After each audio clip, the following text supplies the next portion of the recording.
자, 오늘은 유황, 블루베리와 유황 관계에 대해서 지금 블루베리 재배를 하고자 하시는 분들이나 지금 이제 막 시작하시는 분들이 그 유황에 대해서 상당히 궁금해하고 있습니다.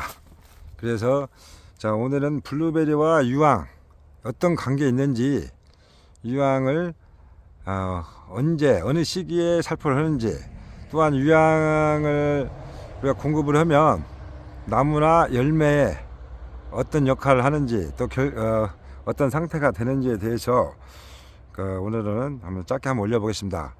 요즘에 너무나 바쁩니다. 지금 일이 지금 이제 너무 밀려 있기 때문에 지금 이제 계속 좀 일이 이제 밀려서 가고 있는데, 저는 제가 실제로 경험을 해보고 난 후에 동영상을 올립니다. 제가 조회수를, 저는 지금 유튜브 광고 신청도 하지 않았습니다. 제가 조회수를 올려서 수익을 창출하기 위해서 하다 보면 과장되게 할 수도 있는 부분이 있기 때문에, 저는 사실 있는 그대로 전달하기 위해서 저는 구독자 지금 1000명에 4000시간을 진작에 넘었습니다. 하지만은 저는 전제 유튜브 수익 창출 신청하지 않았습니다. 그만큼 있는 그대로 동영상을 보시는 분들에게 제가 어떠한 어떤 조회수를 올리기 위해서 과장되게 정보를 올리지 않기 위해서 지금 그렇기 때문에, 저는 구독이나 좋아요를 누르라고 절대 지금까지 한 번도 한 적이 없습니다. 앞으로도 구독, 좋아요 누르라고는 거의 없을 것입니다. 오늘은 유황, 블루베리 우리가 재배를 하는데, 유황은 우리가 이제 살충 살균 효과가 있어 가지고 우리가 요새 이제 다른 농가에서도, 블루베리뿐만 아니라 다른 농가에서도 아주 많이 사용을 합니다. 그리고 이제 질소 우리가 인산 가리 다음으로 이제 많이 필요로 하는 성분이 지금 유황입니다. 유황. 그만큼 이 유황의 중요성이 부각이 되고 있습니다. 유황은 특히 이제 블루베리가 산도를 조절하기 위해서 이제 봄에 잎상 가루를 뿌립니다.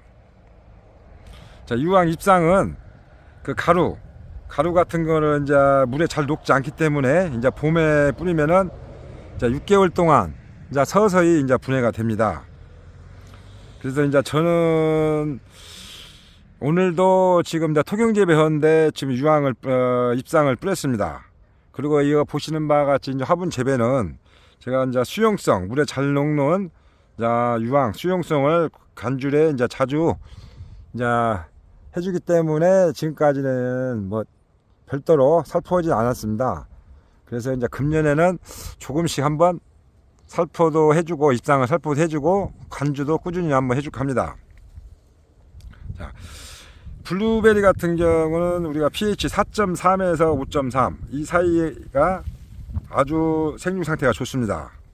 그래서 지금 정확한 것은 농업기술센터에서 토양을, 자기가 현재 기르고 있는 토양을 가져다 주고 pH가 어느 정도인지 확인하는 것이 가장 좋은 방법입니다. 피트모스로만 이제 식재하는 것, 최근에 작년이라든가 한 것은 특별하게 신경을 쓰지 않아도 됩니다. 그렇지만 이제 많이 오래됐거나 유기물의 함량이 많은 토양들은 반드시 성분 검사를 해서 pH가 어느 정도인지 확인하셔야 됩니다. 그리고 제 경험상 수용성 유황을 이제 관주해주면 특히 나무들이 이제 건강하고 열매, 이 분이 잘 나옵니다. 그리고 이 당도와 이 때깔도 아주 잘 내고, 이 생산량도 증가하는 것을 전혀 경험을 했습니다. 이제 유황을 수용성 물에 타서 그 유황을 언제 살포를 하느냐, 이제 주로 이제 꽃피기 전에 이제 우리가 이제 연면 살포로 하거나, 이제 꽃피기 시작하면은 이제 저 같은 경우는 하지 않고, 꽃이 이제 수정이 이제 완료된 후에는 연면 살포를 한 번씩 해줍니다. 아, 그리고 또 유황이 이제 우리가 이제 관주를 해주면, 수용성 물에 타서 관주를 해주면 그 이 토양에서 우리가 흡수하기 어려운 것들 이거를 양분 흡수 이용률을 향상시켜 이제 주기도 한다고 합니다. 그리고 이제 이 토양 속에서 이제 분해되지 않는 비료들을 이제 뿌리가 흡수할 수 있도록 도와주는 역할, 이것이 지금 유황입니다. 유황. 그렇기 때문에 우리 그 블루베리 그 농가분들은 수용성 유황을 물에 타서 한 번씩 그 관조를 꾸준히 해주면 좋은 효과를 얻을 수 있을 것입니다. 그리고 이제 블루베리 재배함에 있어서 pH가 산도가 올라갈 경우 철분 결핍 현상으로 이제 입이 황화 현상이 발생합니다. 인맥이 이렇게 노랗게 변해서 이제 생리장애가 발생하면 이제 입에서 광합성을 제대로 할 수가 없기 때문에 좋은 열매를 생산할 수가 없습니다. 자, 그러면 이제 결국 이제 미량요소 결핍 증상으로 근본적인 치료는 이제 수용수 물에 잘 녹는 황계통을 빨리 관주해서 pH를 낮추고 미량요소를 면밀시비를 해줘야 됩니다. 제 경험상도 예전에 유기물을 많이 넣어가지고 재배했을 때 이와 같은 황화 현상이 발생해서 쉽게 개선이 되지 않았습니다.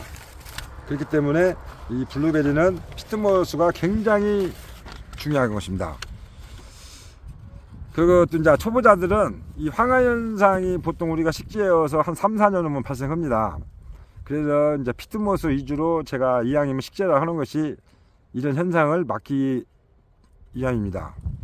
또 뭐 이 블루베리가 이 청근성으로 이렇게 약하기 때문에 열매를 많이 달면 열매가 이렇게 작아지는데, 이와 같이 수용성 유황을 이제 공급을 하면 우리가 아까 말대로 뿌리에서 흡수하지 못한 양분을 유황이 들어감으로써 이 뿌리가 빨아들일 수 있도록 도와주기 때문에 우리가 한 번씩 꾸준하게 수용성 유황을 간주해 주면 좋습니다. 저는 이렇게 처음부터 지금까지 이렇게 비료에 대해서 이제 공부를 하면서 현장에서 직접 사용하고 이제 경험을 했기 때문에 구독자분들에게 조금이나마 이렇게 도움이 됐으면 하는 바람에 이렇게 동영상을 올립니다. 그래서 이 유황은 우리가 꼭 블루베리를 재배함에 있어서 꼭 필요하다. 그리고 당도라든가 그 블루베리 향, 그 다음에 이러한 경도라든가 이런 거 올릴 때는 이 유황이 아주 중요한 역할을 한다. 그래서 우리가 블루베리는 이와 같이 화분 재배 같은 경우는 물을 자주 주기 때문에 이 수용성 황을 구입하셔서 꾸준하게 관주를 해주시면 아마 좋은 열매를 생산할 수 있으라고 저는 이렇게 확신하고 있습니다. 그래서 저도 이제 조금 있다가 이제 며칠 있다가 유황 물로 관주를 한번 해주고, 그 다음에 주기적으로 수확할 때도 계속 관주를 해주려고 합니다. 그래서 이 블루베리와 유황 아주 중요하다. 오늘 동영상만 잘 보고 잘 활용해도 아주 좋은 농사를 칠 수가 있습니다. 그렇기 때문에 특히 수용성, 특히 우리가 이게 백재배라든가 여러가지 필름재배, 화분재배를 하기 때문에 한 번씩 꾸준하게 관주를 해주면 아마 좋은 결과가 있을 것으로 보여집니다. 자, 오늘은 이제 황에 대해서 설명했고, 다음에는 이제 해조 추출물. 지금 우리나라는 예전에도 마치 불량기후입니다. 낮에는 덥고 밤에는 춥고 또 비가 올 때는 많이 오고, 그렇기 때문에 지금 우리나라에서 이 블루베리가 아주 악조건입니다. 그래서 이 면역, 해조 추출물이 이 블루베리에 어떤 관계가 있는가. 자, 사람으로 따지면 우리가 갑자기 의세스 감기 들었을 때, 면역력이 떨어졌을 때 어떤 것을 취하는가. 빨리 회복을 시키기 위해서는 그것이 해조 추출물과 관련이 있는데, 그게 대해서 다음에 이제 한번 해조 추출물 한번 올려보겠습니다. 자, 해조 추출물 다음에 이제 아미노산. 이제 마지막으로 아미노산입니다.